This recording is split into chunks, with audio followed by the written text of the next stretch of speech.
Okay, now we have the job site safety briefing summary sheet.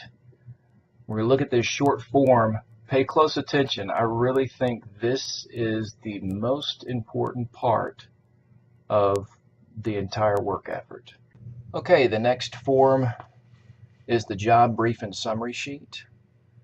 This form is not an online fillable form. When you click in here, it doesn't let you click anything. This is to be completed at the job site before the work is to begin. So if a job, let's say we had an effort that was going on at 11 o'clock at night, it was to begin at 11 o'clock at night, and we were going to have our safety meeting before then, let's say 10:30, we have our safety meeting. This would be filled out during that time. A good note, something to be aware of, is that whoever is going to be conducting the safety briefing needs to really go through this form and take note of what we're going to discuss. And we basically go and check everything that applies. A general overview and the goal of the work activity. All team members involved in the work activity were present and introduced. Methods of communication and contact for all involved was distributed, such as if we're going to be using radios or other types of communication. All relevant work permits and documentation has been completed. Who is the on-site person in charge for Miller Electric Company? And that person's name and title should go there. Who is the on-person in charge for the on-site person in charge for the customer? Again, name and title. And then in the briefing, discuss the hazards. What are the voltages involved? What are the skills required? Are there any secondary voltage sources? If so, where are they? All unusual work conditions or factors that could affect the work. Personnel and individual job assignments, shock protection boundaries, available incident energy, potential for arc flash and the established arc flash boundary. All breaker switches and interlocks and control methods are known and identified. Safety procedures, emergency contact information. Appropriate safety equipment on site, such as the first aid kit, or for doing some confined space, like a rescue tripod and a gas sniffer. Maybe we're going to need an automated external defibrillator, and so on. Required PPE, tools, and equipment to be used. Methods of warning signage, barricades, and equipment to control accesses on site. Talk about the step-by-step plan, the method of procedure, describing in detail how it will take place. Go over that form, the method of procedure, with everybody, and make sure everybody understands what their job is. Review all relevant drawings or other data if it's available. The customer contact is present and or we have permission to proceed. All materials and parts required to do the work are on site. Task lining, ventilation, or any other work activity support equipment is on site.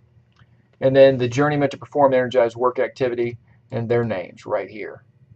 For our contingency plan part, discuss a what-if option. What happens if an arc flash does occur? What are we going to do? What happens if somebody gets contacted with voltage? What are we going to do? What are our rescue procedures? And then explain how the equipment is shut off in case of an emergency.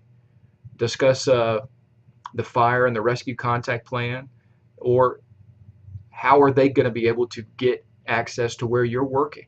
If you're working in a plant, how are they going to get access to where you are, to know where you are going to be working during this effort?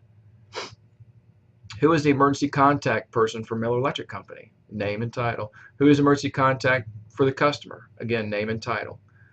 Step-by-step plan on recovery after an incident. We talk about emergency exits as well, or how to account for employees, and then where are we going to be meeting outside of that.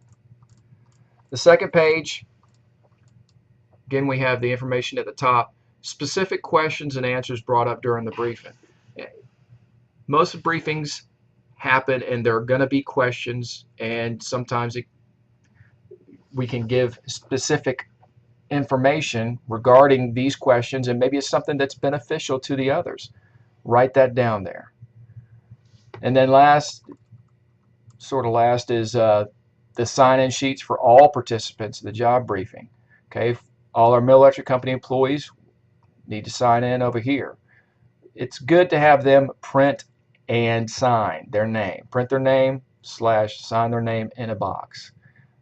Sometimes we can't read the signatures, and it's going to help us out in case we do have an unforeseen accident. Customer employees, if they're helping us out, if they're part of the actual Energize work process, or how about vendors, subs, suppliers, list the company and organization. And then if there's any other discussion. And that pretty much covers this form. Okay, so that is the form. Again, this is the most important form of them all, at least to me. This form is where we have an opportunity to make sure that we have correctly communicated all the hazards. We have communicated all of the tasks associated, who is responsible for what. Once this form is complete, once the people have signed and they've gone out to do the work, there should be no question about what their part in this process is. Take the time, make sure you fill it out correctly. Take the time, make sure that you ask questions during the safety meeting. And if you have any questions about that, you can always give me a call. Thanks.